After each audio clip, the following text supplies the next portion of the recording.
to Upstage Downstage, with him, Richard Platt, seated in the upper circle. And him, Stephen Rees, typically seated in the cheap seat.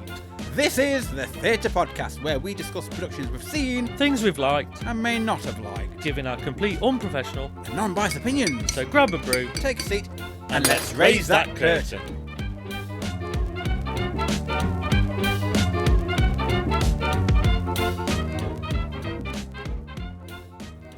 On today's episode, we'll be discussing Murder on the Orient Express. We saw this production at Theatre Royal Nottingham on the 4th of April 2025.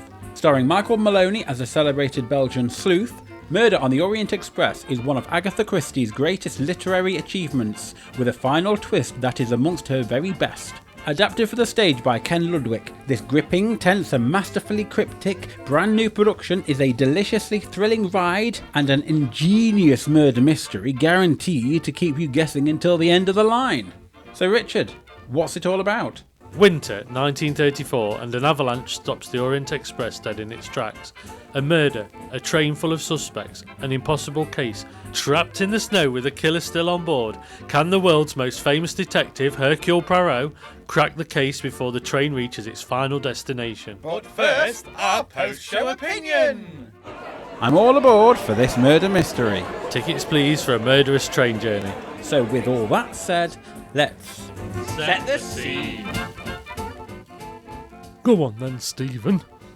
Oh, all right then, let's just set the scene. So we'll be talking about the set and the costumes and any other paraphernalia for Murder on the Orient Express. So Richard, would you like to tell people what we saw? Well, when we walked into Nottingham Theatre Royal and sat down, we saw an empty stage with a black floor and a few marks on it to show where the set was going to be going.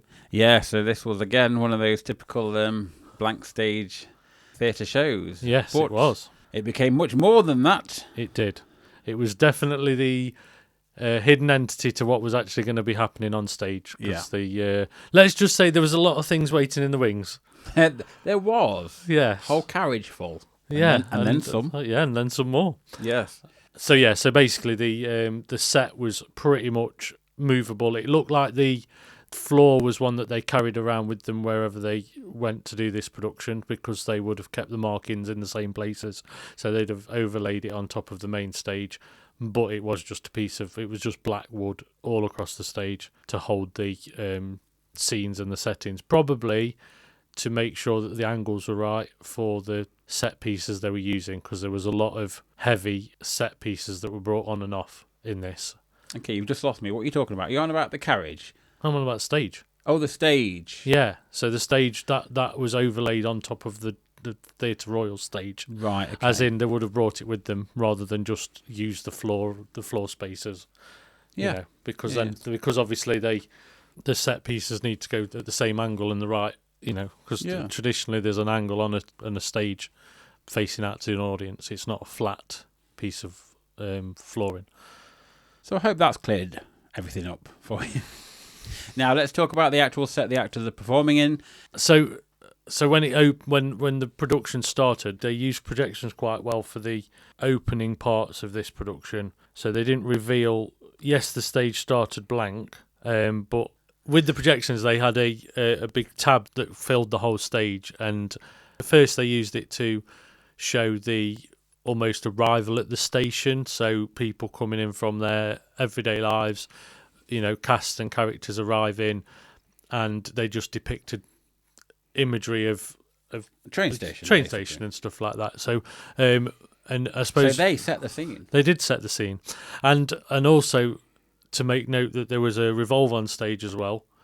So when the wall went up and out the way, they used that throughout the production to sort of frame some of the scenes. So a lot of the atmospheric bits where, say, we're in the snow, or there was different time of day, passing of the times of day, so dark, light. It was all done using that sort of projection wall above. That was it just helped reduce the stage size down to the level of the people that were on it, rather than it filling the whole, just being a vast blank space. Yeah. And in another particular scene, this is the pre-boarding of the train. They had on this revolve a load of tables with nice chairs around it. So small, like tables. a cafe, like a bistro cafe, like the kind of cafe you'd enter whilst you're waiting, like an old fashioned waiting room, Yeah. proper, but very grand, really. yeah.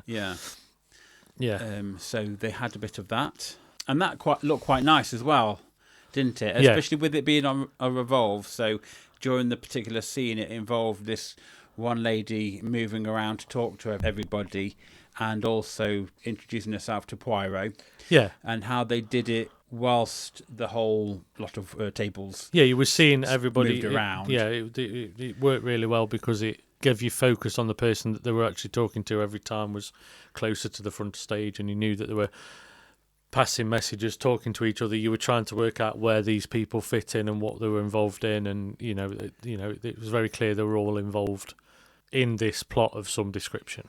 Yeah, so it just allowed a lot more build up and you to get to know the characters. The main part of the set, which we can come to now, was the carriage, the Orient Express carriage, the first class carriage. You could say it was very elegant, and that came out on top of the revolve. It was pushed around because they used that revolve to move the carriage around, and when it was placed in the centre and moved forward, it then had two other side carriages pushed from the wings to attach it, so you had this one long gantry. Yeah. So you could actually see the externals of the train, and with the windows and how it was lit up, you had the little narrow walkway before. So you saw the carriage doors for the rooms, and then that came apart, and you could see inside the rooms as well. So what do you think about the set? I thought it was really nice. I thought it was cleverly done to make use of telling a story that you wouldn't think could ever be possible, set in a train, on a stage. We've seen from a distance, because we were quite far back. From a distance. Oh no, it's not a musical. So, but we've seen quite a few plays that involved train journeys or journeys in itself. I wasn't expecting a full-on carriage display at all, and I did not expect so much detail to be involved, especially with it being a period setting of a carriage. Yeah, exactly. With that kind of maple sort of looking wood and I think and all the little details. Yeah, and I think this era was very much where Orient Express is sort of comes from. It's such a rich, expensive era. You need the glamour, very decadent. Yeah, you need you need it to feel very, very high end, opulent. Yeah, and I think you've got if people are wearing fur coats and well, yeah, of course. But what I mean is, if people are wearing costumes that we've not got onto costumes yet, but if you're wearing costumes that elevate the level of grandeur, the scenery and set around them has to do the same. Otherwise, it doesn't feel to that level. And I feel like they did this really well in this production. Yeah, the set gave it such a richness and a quality which makes you be involved in the story completely. Yeah, exactly. You do believe that you're actually there. Even down to the tiny details of when some of the light fittings or everything seemed like it had been polished and everything felt like it had been kept pristine. It felt like everything was a replica or came directly from one of those carriages. Yeah, exactly. Yeah. Yeah, because I suppose in the way, these were the jumbo jets or these were your high end. They were the massive carriages, weren't they? But these were the ways of the transport was still glamorous. Yes. People just didn't get a train to go to work every day. There'd be no chewing gum under these seats. No, there wouldn't be. No, exactly. But you certainly had fine dining, and you felt like you were taken to that world. You felt like it escaped to another place. This is an era when, and the thing with the Orient Express, it wouldn't have left many times. It would be the sort of train that would have left probably once a day, or it would be a spectacle. It wouldn't just be your average local line either. It would be one of those that people knew that it was just the next level of train transport as well. It was long distance, wasn't it? Yeah, exactly. Now, anything else we can say about the set? Because it within this carriage, you did have the doors to different compartments. So you had the sleeping quarters. We had the 3 bedrooms, didn't we? Yeah, you had the 3 bedrooms, the sleeping quarters, and you also had the side rooms as well, where one ended up being the very end of a train, where you'd get like the smoking room that they'd have in the carriage. Yeah. And then 2 of the others, one of the others opened out to be the restaurant car. Yes. But it opened out both sides, so it became a very obvious restaurant car, but then it expanded it out onto the stage more to... Yeah, that came about, I think, in the second act, because it was slightly worrying, because whilst you, at the beginning of the play, when they were walking up and down the gantry as well, I loved the way it played with the lights within, so it casted a shadow. You could see within, like you were people watching from afar. You did feel like they moving about. You did feel like they took a cross section off the side of the building, and you just saw it how it would look, rather than it. It didn't feel like it was overly done, did it? It just felt no, but right. It did start to worry me a bit when they kept moving the side carriages apart to turn and rotate the central acting space. And you knew when they were turning it that they were going to add something from the back or take something away. I mean, we know exactly what they were doing. Yeah. It's just that sleight of hand of, we're going to turn this around, you're going to have a little conversation over here to distract you whilst we attach things on. And they sort of did, because one of the rooms ended up being the end of the train, near the smoking bit where they attached the lights on. Yeah. So they turned the whole carriage around, so you saw the end of the train as well. And I think we just caught a glimpse of someone taking off one of the lights that they hung up. I mean, I would say what was quite nice is they were all dressed as sort of engine workers, as in they were either they were driving the train, they were drivers, or they were shoveling the coal in. Yeah, the production staff had like a flat cap on or something just to look more part of the production when they were doing that. Did they? Yeah. Oh, with headsets. Yeah, but still headset, which does my head in. Yeah, because that just takes you out of the. Well, I know they need them, but they talk to each other. But yeah. So it did become a little bit concerning when they did have to keep revolving that main carriage around. To be fair, the director used the space exceedingly well and tried to, in each scene or each time it turned, do it a little bit of a different take, so it wasn't constantly the same thing we were seeing or the same movement. No, like exactly. in some of the shows we have seen.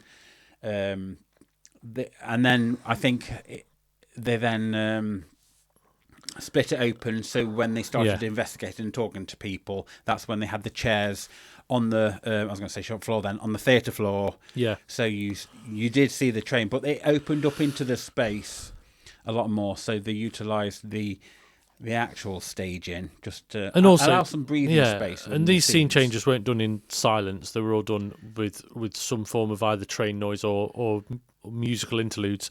So you didn't feel like it was done. You were waiting for it to happen. It felt natural. Yes, there was a smoothness to the scene changes. Yeah. Although if you are used to the theatre as we are, it can be a bit repetitive seeing this kind of thing happen, because you know exactly what's happening. You know what's happening backstage. The actors are running to get changed for the next scene, and things being moved on or changed, taken off and stuff. So it's sort of you just know exactly what's happening, don't you? So it's. But I think that's the for me quite funny. That's where the choreography of those whole scenes in certain productions, not this one, but I think sometimes they pay less attention to that. Yeah. They just want to get something to another place, and it's like, but that's the point where we're watching it because there's nothing else happening, so there's no distractions. So you just pay a little bit more attention. So it's all about how it's done. I've seen some productions where it's been done amazingly, where you've got 4 chairs that need. It was a production of chairs. It was not chairs. It was a production of chairs. It was a production of Tommy I saw where basically there was 4 chairs had to be moved off stage to another part of the stage, and all 4 actors grabbed them at the same time, moved them at the same time. It was almost like a ballet of the chairs, but it was done so smoothly that by the time they walked to the other place and put them down around a table, you didn't really, you would they'd just done it in such smooth motion that it didn't detract from the production. Whereas some people, they just think, well, I've got to go and clump this over there and I've got to move this over there. And, we've seen it in a few things where you're thinking, yeah, we know you've got to get it there, but you could have just thought about it's, again, it a little it's bit. how you do it. It's that chairology. Yeah, it is. Or in this case, it's that carriageology. Yeah, carriageology. It is. But it is. It's how they move it around to transport you from one scene to the other, or one time of day to the other. I think as well, it's something that I've noticed as well. It's like prop use and things like that. I've seen people walk up to get a chair off a table, then walk back to get something else off the table, then walk back. It's like, can't you just do it in one fluid movement? Or, there's ways you can do a lot more things than just backwards and forwards. And I think it's very easy to forget that part of the production, because you think I'm more bothered about the lines and what we're delivering and the production itself, but that matters as well. Because it's a whole piece. So, just some food for thought for people, really. Talking about whole pieces, what did you make of the costume? Because I felt all the costumes suited the period, and they were really, really good. And I really liked Debbie Chazan's outfit, and she played Mrs. Dragomoff. Oh, I can never pronounce it right. Dragomoff. Princess Dragomoff. Dragomirov. No. Miroff.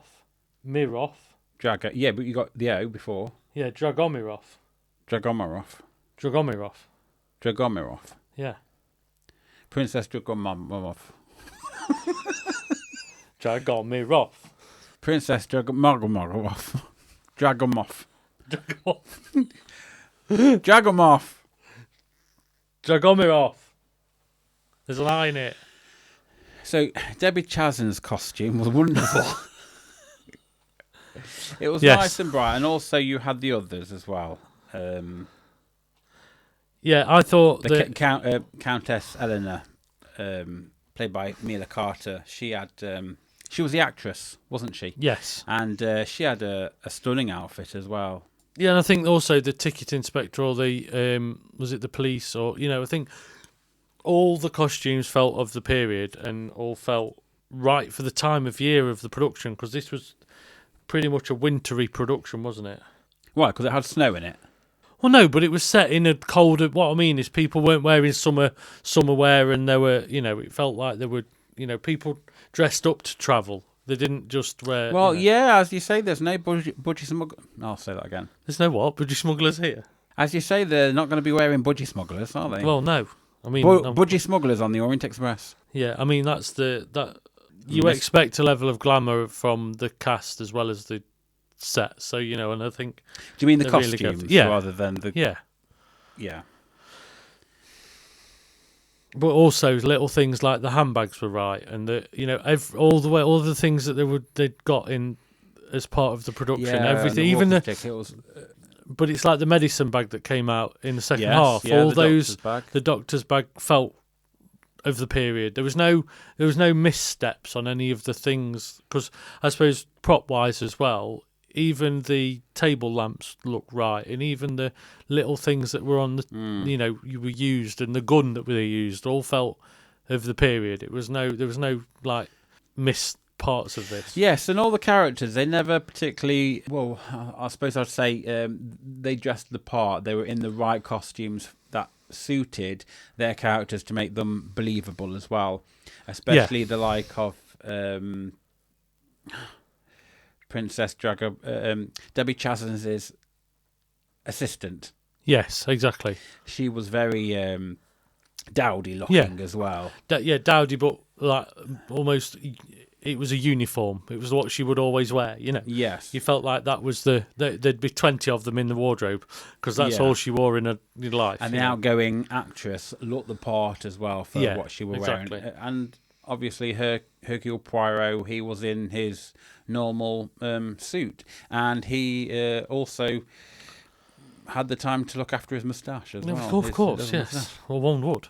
Yes.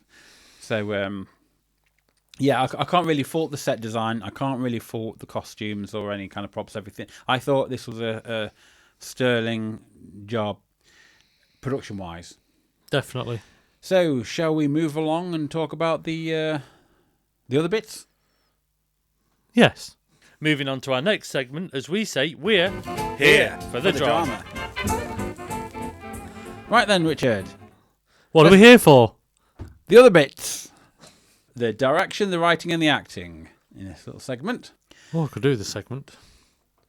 Oh, Terry's chocolate segments. Do they do them?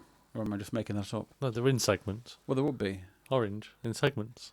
They I once was asked for getting an easy peeler, and I bought a Terry's chocolate orange. Never mind about that. They ought to do Terry's chocolate. Because they're easy to peel. Shut up. They ought to do Terry's chocolate cherries. In the shape of a cherry. Yeah. Taste of cherry. Because cherry and dark chocolate work. They do. So why have they not done that? I don't know. White chocolate and peach works. Peach? So you'll have a white chocolate peach. Ooh. We could have a whole range. We're going to have to do some correspondence to Terry's. Nestle, isn't it? Who is Terry? Anyway. We digress. We digest. Moving on. So we have Lucy Bailey, who has taken on the direction of this production, which was adapted for the stage by Ken Ludwig. And was Agatha Christie involved in the production as well? Did she write it? Sorry, I put you off train of thought. Is that supposed to be funny? So, Lucy Bailey directed this piece, this production. How do you feel her direction went and how it all came together and the whole production? I think for me, it's clear that this production had one voice. As in, we talk about directed productions where you have loads of people involved to be creative, shall we say. Yeah. But the perspective of Lucy's eye was really strong here, in the sense of it all felt like there was a strength in direction to make sure that this was quite tight and quite well put together. Even if she got ideas from other people, it would take... You still need a guide to make sure that the actual whole thing is one piece of theatre, and I think it's clear that this was very strong in its direction. Yeah, I felt that as well. Yeah, I'd echo what you just said, but I won't repeat myself. No, I just think it's sometimes very evident, some of the productions we've seen, that you know that there's been too many people involved and too many people having ideas, because some ideas just contrast with each other and it just makes it look a mess. Whereas this was very much, as you say, strong. It was very confident. Yeah, in its definitely. approach, and even I know we've mentioned about the whole scene changes and the things moving around. You knew exactly what was happening, and the fact that that's what was going to be done. Everything felt purposeful, everything. There was no, it was, we talk about, you talk about blocking a production. I mean, they've got physical, massive, big blocks to block in this one because they've got to move them about and get them at the right place and the right time. So all of that matters. But also, like we discussed at the very beginning, with the whole front of the carriage where they're walking behind, in the gantry where they're walking behind the train. So we only, as an audience member, ever see them through the supposed glass bits. Yeah. You could tell that was very well thought out. Yeah. For also, when you are transporting this to different theatres, that people are going to be sat in different places. Yeah. So you'd need to know who, from the very back at the very top, exactly, could still see that actor through the the aspect of viewing. Yeah, and it's also sometimes with this sort of type of production, it's very easy to think, well, the only place for the big pieces of set are at the back of the stage, and it's easy to just shove them to the back. But then if people can't see them because the sight lines are off, you've got to really think about the whole audience. And if you're touring it, you've got to think even more so about, we're in different venues with different seat layouts with different everything involved. So, maybe it was part of Ken Ludwig's adaptation as well. It might be, but I think it could also be a director's choice. Yeah. If you think of it being the audience is being let in on this journey, so we're seeing it from outside. Yeah, exactly. We're not yet passengers. No. So we see them walking about. You only see like certain aspects of them, like you only see certain character traits. Exactly. And it isn't until that's lifted or comes apart where you get fully immersed into it, and you start experiencing real time what all the actors are experiencing in real time. You know, you sort of like slowly put into this world that is just, bit by bit being built up. Yeah, and I suppose really, we talk about the director, but as well, it's clear that if there was a group of people involved in this, like the designer themselves, Mike Britton and Leah Hausman for the movement direction, I feel like the director as a whole must have worked well with them all, with everybody, or they all work well together as a team, because whatever they've pulled together, you can tell they've probably been falling out, but then somebody's still pulled rank and made a decision on how it's going to look as a production. I know where you're going with that one. They know what is expected of them. They understand the brief. It's like they understand what's given to them. I think they, like even when I was saying about the whole setting up with walking through the passageways, the director would have had a conversation with the lighting director to see how could we make this work. Yeah, exactly. So it's those little things as well. Plus the whole lighting situation in the carriages. So it all comes together through understanding of the script, and also that one voice that you talk of what they want to bring. Yeah, exactly. And how they want to transfer this adaptation to the viewing public. Because you are attempting to translate a very well-known story onto stage, and it's got to be iconic to match up and live up to the title and the legacy of an Agatha Christie. You've got to, it's got to have that intensity to feel very part of the story. You've almost got to be film-like quality to feel like you're in that realm and that world. Well, exactly, because when we went to see The Mousetrap, that was a huge set. Yeah. Now, when we went to see Cluedo the first time round, that was a huge set. It was a mansion house, and how those doors opened into different rooms. That was great. But when we went to see Cluedo 2, that was a little underwhelming because it was very much bare stage, make your own stuff up in a blank state, in a blank set. Well, on a blank stage, really. Yeah. So perhaps Lucy Bailey could have been one of those creatives that could have done this in a different way. Yeah, exactly. But I'm so glad that she didn't. That she did go out full throttle with the whole carriage and bring that whole period to life. Yeah, exactly. Because I don't think I would have enjoyed this if it was left to just moving chairs about, chairology again, and just having certain period pieces hither and thither. Yeah, exactly. Now, shall we talk about the writing, or? Yeah, we can do. Oh, I suppose we can touch on it. It's not like we... Well, shall we touch it? Yeah, let's touch it. Oh. I think writing-wise, it's a very well-known story, and to, like we've just said with the direction, to turn this, to translate a book is always very difficult, because there's so much you can leave on the cutting room floor, because to fit it into a 2.5 hour production, it doesn't just happen easily sometimes. Yeah, and it's been a while since I've read this book, but I do feel that some parts have been dropped. Yeah. Just to make it move along quicker, because it felt like we got the setup, we got the beginning. It felt like there was another round of questioning that needed to have been done.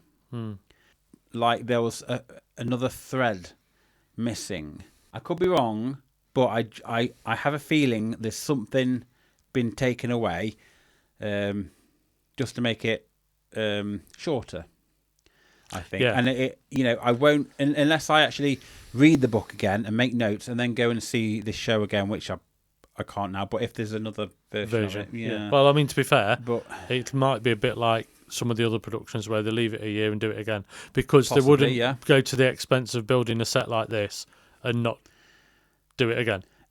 Exactly, it could be on tour again. But I just feel like there's another round of questioning missing, or there's some more characters that haven't been questioned within this production. I remember thinking that. However, on the whole, it still worked because you still got to the main points. You still got to the main characters you were following for the stage. And if I am correct, I can forgive it. But I did feel like everything moved really well. Yeah, exactly. It was nicely paced. And I think, also there's two different. There's more than probably two different. I think. What are you talking about? I'm not going to get my words out there. Do you want a grape? I want an escape. Do you need some sustenance? In a minute, I need a cup of tea, I think.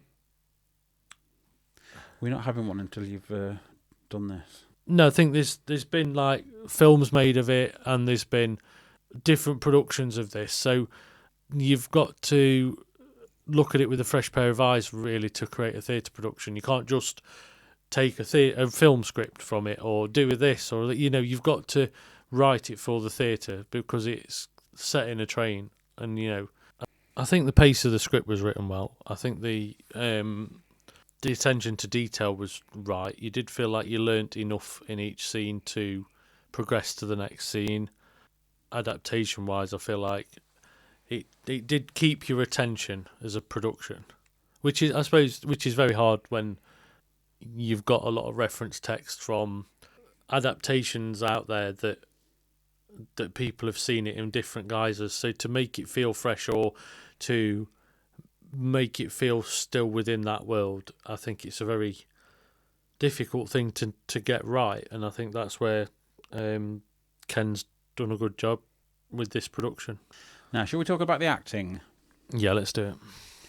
Yeah. Michael Maloney, he played Hercule Poirot. Poirot? Did he have a biro? No. He had a quill. He had a quill. I thought he was excellent. He got that. He's excellent. I thought he was excellent. He got that characteristic down. I felt like he was like another David Suchet. Really, he had the same mannerisms. You felt like it was the iconic character. Yes. Of Poirot. It was that person. Yes, and his accent was really good as well. He stood out from everybody else, which is the whole point, isn't it? Yeah. He was very charismatic, and the way he just moved around, investigating as his character would do, it was quite mesmerising to watch, and hearing it was quite comforting in a very weird way. You felt that I don't say at home because it sounds a bit naff, but you just felt safe knowing that at least they've got something right.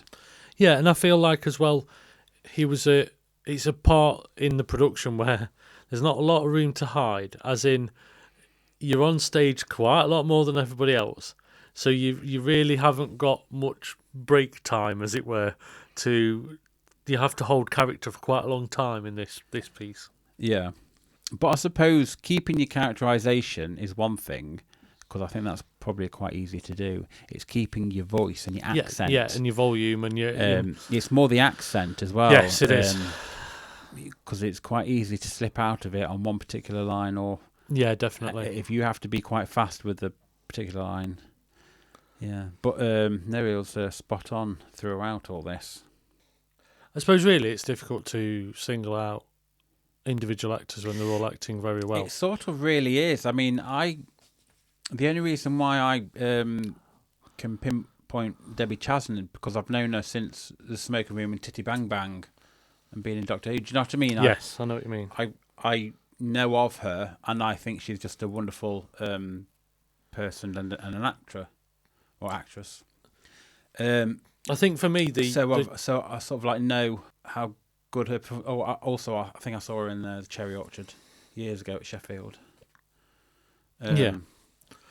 Yeah. I think for me, more than that, it's they all acted really well, and you almost forgot they were the people who they've got names in real life. I think they all became the characters, and I think that then it's hard to pick out when everybody, not say blends in, but everybody felt like they were part of the production as a whole. I didn't feel like there's any characterizations that were off, Like you say, everybody played their parts really well. I think sometimes it's because there was no standout performance on a solo basis. This was an ensemble piece that everybody has to be at the game and act at the right level for you to believe that this is a world that's being created on stage. And I think that sometimes it can be quite a throwaway comment, but it's actually a credit to them because they all equally were at the right level. Yeah. Yeah, no. The thing is, I'm trying to cast my mind back as to like what happened scene by scene, and I'm just getting like snapshots of these things. It's like the secret affair at the back of the train, and those little parts of it that there's a glance or there's a look or there's a word. It's not a lot of acting, but it's enough to. And the bedroom scenes when they're going from one to the other as well, and it sort of like builds up to the murder of that person and the writing of the letter. So, and I just think everyone played their part really well. It's a bit like the interview scenes where they were all being interviewed for whether they'd done the murder. Yeah, that whole built all those things that happened. You felt like they were all under pressure. You felt like they were all concealing something, or you didn't know what they were concealing, or It was a really good cast. Yeah, it was, and it's probably bad of us for forgetting. I just can't remember. I think as well, sometimes the production that we're talking about is one that you wouldn't want to reveal the end in this podcast. We wouldn't want to tell you because there is there's twists and turns. Yeah, I mean, I think people who are au fait with this one know anyway. But yeah, there's some people that wouldn't remember. And even for myself, it wasn't until halfway through and I thought, oh, hang on a minute, it's this play. Should we move over to something else now then? Tech, Should we go to tech? Let's go to tech. Moving on to our next segment, as we say, what the tech is this? There's a lot of technical things going on in this play, wasn't there, Richard? Yes, and I would say that there was a lot of work gone on to actually conceal a lot of the technical elements as well. Yeah. So, like we said about the carriages and the lighting and things, there was no modern day pieces used in this, in the sets, and a lot of it would have had mobile LED lights fitted into the fitments in those scenes, but everything felt lit well and everything felt right. And like you said, it cast shadows when you needed it to cast shadows, and there was the use of the projections was really good, and it wasn't overly done. They didn't put in your face, this is where you are, or this is a picture of such and such. It was more just supporting imagery. So like we said about snowing, or a scene of an embankment, or there was there was all just reinforcement in images rather than big garish images. It was more subdued to then keep your eye and focus on the main part of the production, which is the acting and the action in the centre of it. And sound wise, it's the same. It worked really well. It was all the music, all the sound effects, everything was from the era. And it made it just expanded the world really. So they did a good job. And now it's time for Rewind Rewatch. Rewind Rewatch, Richard. What would you rewind and watch again for Murder on the Orient Express? I mean, in a few years' time, I'd watch it again as a whole. I would. But it also gives me confidence in anything else that's been adapted and directed in this way. They did Death on the Nile the previous year, and I think I wanted to go. I did definitely want to go see that, but I completely forgot about it because I think we were just busy with so many other things that it just slipped us by. But yeah, I'd definitely see this one again. Yeah, I'd definitely keep my eye out for other productions. But what would you rewind? Is there a particular scene you would watch again? For me, I think it will be the interplay between the three characters in their bedroom scenes when the actress is singing or making a bit of a commotion, and you've got the guy. Samuel Ratchet is in the middle. And he's the one that's going to snuff it. Yeah. And Poirot's in the next carriage. Poirot's in the other carriage. So I thought that was quite a good scene because there's a lot of door action of coming out the carriages as well as going through into each other's carriages through the internal doors. Yeah, and I suppose I like the corridor scenes. I also, in some ways, I like the quiet bits where, when they are doing scene changes, there's a few moments where there's in the opposite window of the carriage, there's the imagery or the shadows of people in the carriages that still shows you this people on the train rather than there's so much attention to detail. It's really good. Moving on to our final segment, as we say, call this a show. I just think it's a very clever piece of theatre, and I urge anybody that wants to see well-directed and well-put-together theatre to go and see it. Yes, well, this tour is over with now, but if it comes up again, I'd recommend coming to see this one. It was a brilliant production. The set was amazing. This particular cast was great. Yeah, they were. Wonderful. I'm sure it'll have an equivalent cast in the future. It was so engaging. It was funny at times, shocking at times as well. For the whole of it, I'd just say it was a top-tier production. Yep, definitely.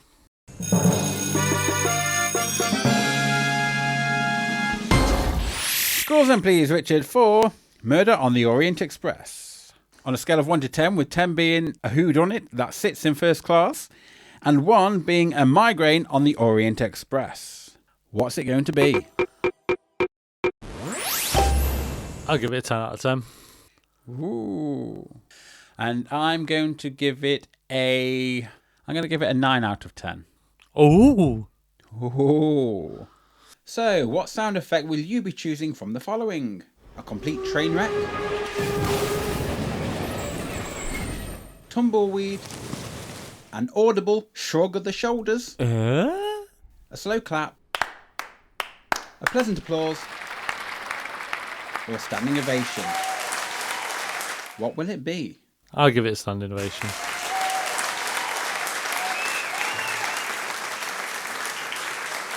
I'll give it a standing ovation. Ooh.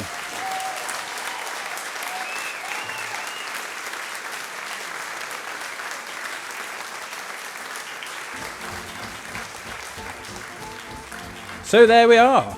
That's our discussion of Murder on the Orient Express. We hope you found it insightful. If not, entertaining. Stay tuned as we bring you more of our thoughts and opinions on many theatrical delights in future episodes. If you'd like to get in touch, email us at upstagedownsstagepod@gmail.com. You can always join in the chat to share with us your views of a production. Also, make sure to follow, share, like and subscribe to all our channels so you get every episode the second it's released. And we hope you join us again for another instalment of Upstage Downstage.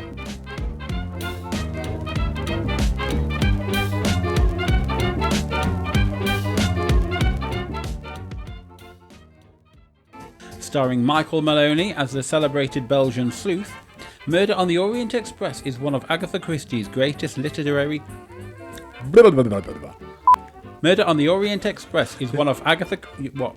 Throw it on the floor. Literary. Murder on the Orient Express is one of Agatha Christie's greatest literary achievements, with a final twist that is amongst her very best. I might just say that again. I think you need to, yeah. Murder on the Orient Express is one of Agatha Christie's greatest Murder on the Orient Express is one of Agatha Christie's great... Why can't I just put words together? Murder on the Orient Express... Murder on the... Adapted for the stage by Ken Ludwig, this gripping, tense and masterfully cryptic brand new production is a deliciously thrilling ride and an ingenious murder mystery that's guaranteed to keep you guessing until the very end. of the line. I'll do that again, sorry. Adapted for the stage by Ken Ludwig, this gripping, tense and masterfully cryptic brand new production is a deliciously thrilling ride and an ingenious murder mystery. This brand new production... Adapted for the stage by Ken Ludwig, this gripping, tense and masterfully cryptic brand new production is a deliciously thrilling ride and an ingenious murder... And an ingenious murder mystery. Guaranteed to keep you guessing until the very end of the line. Guaranteed to keep you guessing until the end of the line. I'm getting one. No way. Trapped in the snow with a killer still on board, can the world's most famous detective, Hercule Poirot, crack the case? Cack the case. I don't know about Hercule Poirot cacking the case, but we're certainly cacking this podcast up. Winter, 1934, and an avalanche stops. An avalanche? Avalanche. Winter, 1934, and an avalanche. Avalanche. Winter, 1934, and an anorak.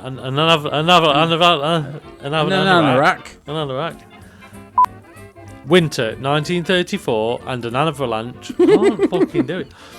Winter, 1934, and an avalanche stops the Orient Express dead in its tracks. Trapped in the snow with a Kirill Silla.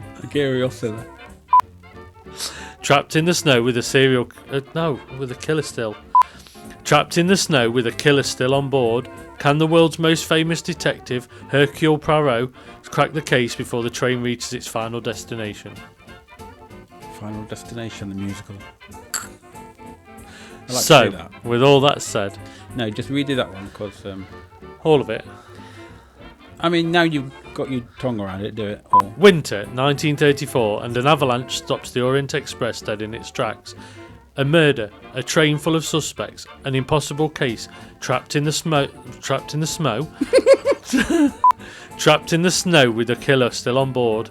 Can the world's most famous detective, Hercule Poirot, crack the case before the train reaches its final destination? Hercule Poirot! Hercule Poirot! Do you want me to do that? Yeah. Trapped in the snow with a killer still on board, can the world's most favourite... Trapped in the snow with a killer still on board, can the... No, I fucking know monotone. Trapped in the snow with a killer still on board, Can the world's... Trapped in the snow with a killer still on board, can the world's most famous detective, Hercule Poirot, crack the case before the train reaches its final destination? Crack the case before the train... Because you just petered off. Yeah, I thought I was doing that. Trapped in the snow with a killer still on board, can the world's most famous detective... It's hard work when I break it down sometimes. Trapped in the snow with a killer still on board, can the world's most... I'm all aboard for this murder mystery. I won't use that one at all. I'm all aboard for this murder mystery. The many voices of Stephen Lee Rees. I couldn't even get aboard. The many voices of Stephen Lee Rees. It's a face again 5 times. The set did the projection, yeah. Yeah, so... Don't start with yes. So. No. The set also involved the use of projections, didn't it? Yeah, it did. So... Yeah, so... Oh, come on, Mickey. Oh, don't, Mickey. No. Not now, Mickey. Not now. What have I told you? Tell me it's not true. Well, it is. We probably need to go and see that again. I decided that I like boys instead of girls. Oh, you dirty boy. Tell me it's not true. Oh, tell me. I should have thought of that line. You disgust me. Disgusting.